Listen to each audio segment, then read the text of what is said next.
एक गीत मैंने पिछली साल गाया था, वेब कंपनी से आया था कि अरे नई की पड़ोसिन मंदिर जाले,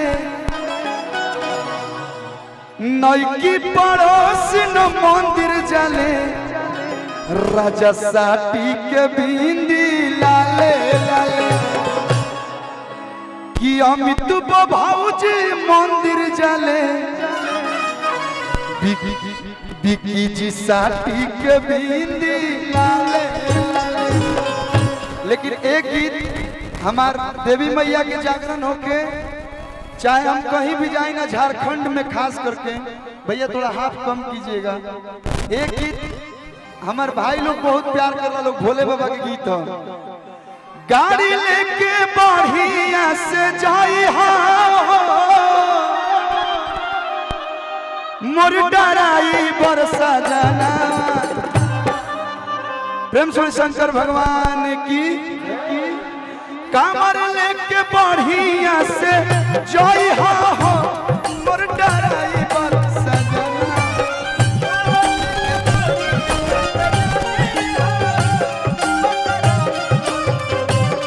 अरे गाड़ी लेके बढ़िया से जाई हो मोर डराई बरसा जाना। अब बिहार में तो दारू बंद बा, मतलब बंद लेखा का चालू समझी, बंद नाम के बाद लेकिन चालू समझी। मन से लोग पियता नहीं होता, फील कर ले रहे लोग। तो मोर डराई बरसा जाना,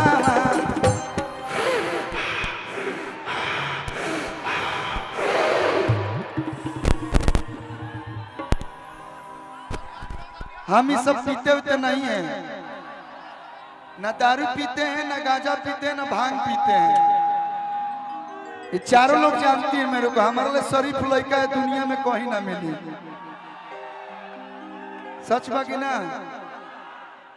हमनी के बिहार यूपी झारखंड में एगो नियम हो, लड़का बिगड़ता तो जल्दी बियाह कर दो, सुधार दे मेहरारू। कली ना कि हम लोग दुर्गा हैं, हम लोग आते ही सुधार देते हैं, तो हमने कहा महिषासुर है जाए। नहीं नहीं, और एक मिनट रुकिए। शादी से पहले ये भी शेर थे, शादी के बाद भी शेर है, मगर अब इन पे दुर्गा मैया सवार हो गई।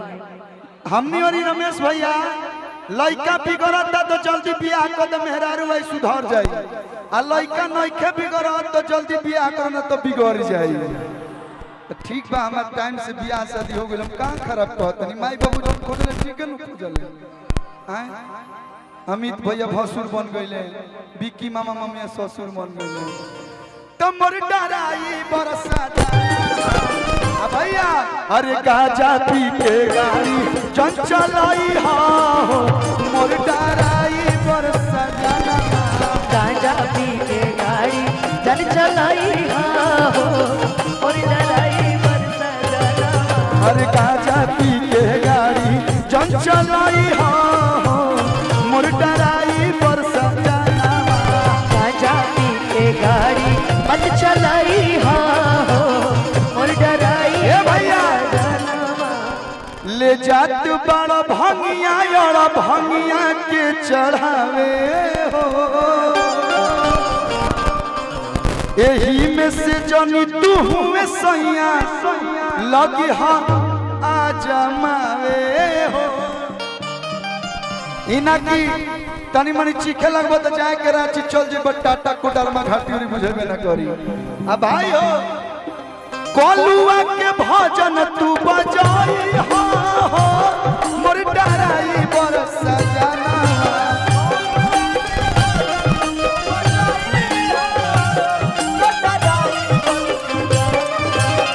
बिकुआ के भजन तू बजाई हो मोर डराई बरसा जाना।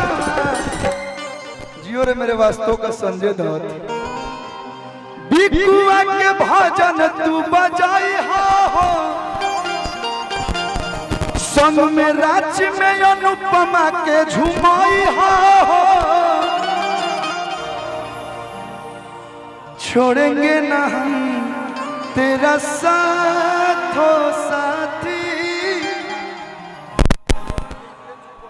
और जो एम्बुलेंस जा रहा है भैया उसका रास्ता छोड़ दीजिए, जाने दीजिए।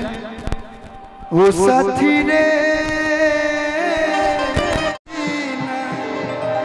कहेगा कौन के भजन तू बजाई हो मोर डराई बरस जानवा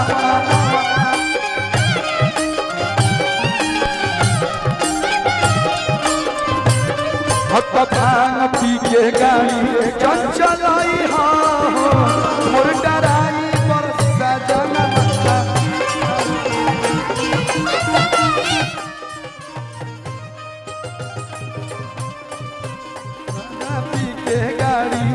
चलाई हो मुर्दराई बरसना। प्रेम से बोले शंकर भगवान की जय, दुर्गा मैया की जय। देखिए हम अपन कोटा भर गा ले रही, लेकिन अनुपमा जी ने बुला दिया और आप लोग के देखनी है नर जी तो एगो और गीत गा लेनी। दिल से बहुत बहुत धन्यवाद, ये प्यार आशीर्वाद बनल रहो। जय श्री राम। एक रमेश भैया का एक बस एक गाना है, मेजर में आइएगा भैया।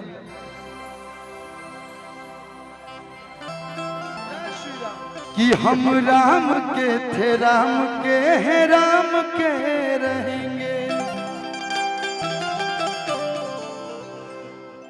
हर युग में पूजा करते। रमेश भैया हम चाहेंगे एक बार आप आ जाइए। मैं जब 22 जनवरी को आया था और लोगों का प्यार और जो स्नेह आपने दिया, जो सम्मान दिया, एक बार मैं चाहता हूं जोरदार ताली हमारे रमेश भैया के लिए। और इधर आइए, और जितने कलाकार आए हैं यहाँ पे 22 जनवरी को भी आए, पिछला साल नवरात्रि में भी आपने कार्यक्रम कराया था, एक से बढ़ के एक कलाकार आए थे। इस बार भी सभी धुरंधर को आपने बुलाया और आप जो विधायकी का चुनाव लड़ेंगे, एक बार जोरदार ताली पहले फिर से बजा दीजिए एडवांस में। जैसे हमने के पवन भैया के साथ सारा लोग कदम से कदम मिला के भोजपुरी इंडस्ट्री ने इतिहास रचा काराकाट की धरती पे। मुझे पूरा उम्मीद है और कोनो इंडस्ट्री के तो ना कहो, लेकिन भोजपुरिया दिल से जुड़ते हैं। जितने भी कलाकार हैं ना, ये कुल पैसा पर नहीं खाना है, ये आपके प्यार पे आयल बने।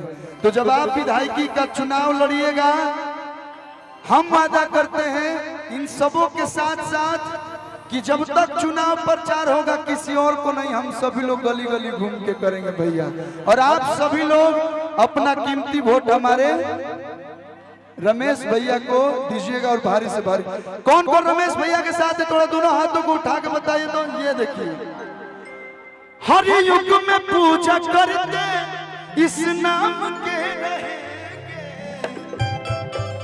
कहेंगे भैया, हम राम के थे राम के हैं राम के रहे, हम राम के थे राम के,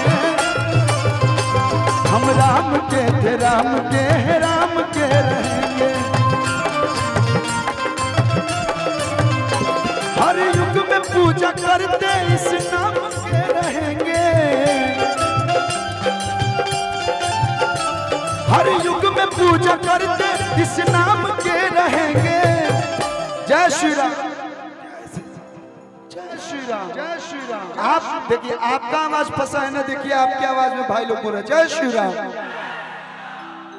कि हम राम के थे राम के हैं राम के रहे, हम राम के थे राम, हम राम के थे राम के हैं राम के रहेंगे।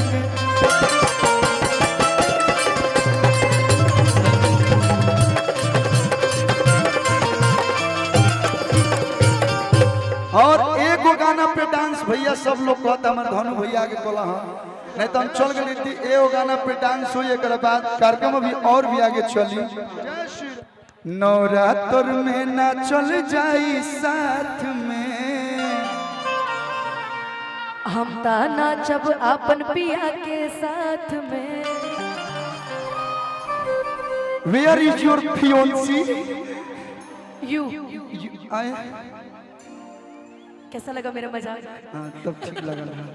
फियोंसी का तो होखे वाला पति के कहल जाला, हमारा लागल है कि वो ही तो हम पूछ देनी क्या है। मैं दिल का बहुत साफ लड़का हूँ, जो मेरे दिल में रहता है मैं पूछ देता हूँ। तो हमारा राजा जी के दिलवा टूट जाई, अगर आप ऐसे बोलिएगा तो दिल टूट जाएगा ना। देखिए दिल तोड़ने वाली मशीन है इधर, ये ना ये है। साउथ के हीरो वाला लुक रखेला, हर गीत को प्यार देते। लेकिन आज हम लोग आए हैं जागरण में, माता जी के भजन में, माता जी के भक्ति में लीन रहे के बाद प्रेम से बोली शेरा वाली मैया की। मैं चाहूंगा कि वो गीत आप लगा दीजिए। अरे वाह, एक गीत लगा दीजिए और उस पे हमने के तनी मनी झूम लिया जाओ, नाच लिया जाओ। हेलो हाँ हाँ जल्दी जल्दी। अब 2 मिनट के हम बीच में क्षमा चाहूँ, कर बाद डांस हो जाए। हाँ बिल्कुल। अब मंच पर उपस्थित हुए हैं हम सबों के